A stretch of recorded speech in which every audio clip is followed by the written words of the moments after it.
Hi boys and girls, Mrs. Castle here again, and we are learning about Pete Menjares and his life. And he's a real person. And yesterday when we left off in our story, he had just joined a gang and he started to grow tired of the lifestyle he had. And the question was, could he change? Could he have a different life? Because as he had been in this gang, he's been fighting, he's been using drugs, stealing. It's just been really a bad situation, and he's been making all kinds of wrong choices as a part of this game. But you know what? There is one person that's been praying for Pete, and he didn't know it.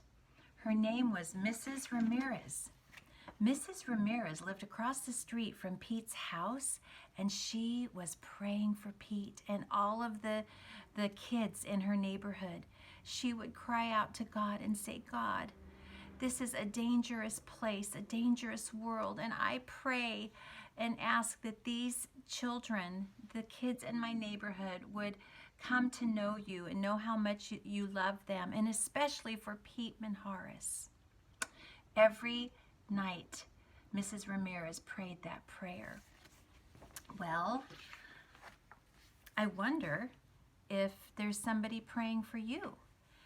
Pete didn't know Mrs. Ramirez was praying for him, but I wonder if there's someone praying for you.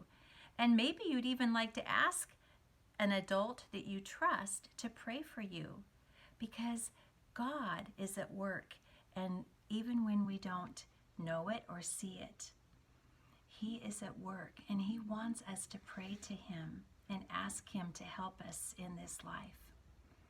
Well, Pete wanted to get out of this gang, but it is hard to get out of a gang. One day, his mom told him, Pete, I'm changing schools for you. So Pete was going to start to go to a high school that was in his hometown. And so he was actually thinking, maybe this is my opportunity to get out of the gang, because he wouldn't be able to go to that other area where he was going to high school, where his gang was, the Barrio Boys. So he thought this was his opportunity to get out of the gang, but it's not that easy. But you know what? Mrs. Ramirez kept praying for Pete. Perhaps she knew he was in a gang, and she was praying hard for him. Well, after Pete graduated from high school, the new school he had started to go to, a friend of his named Rachel invited him to a Bible wrap, another type of invitation, a better one. And she said, yeah, my pastor teaches it, and we just hang out and we sing songs, play music. And Pete thought, I thought only priests could teach from the Bible.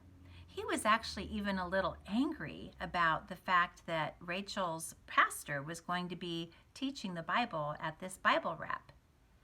Well, do you think Pete's going to go? Do you think he'll go join Rachel at the Bible wrap? You'll have to tune in next time to find out.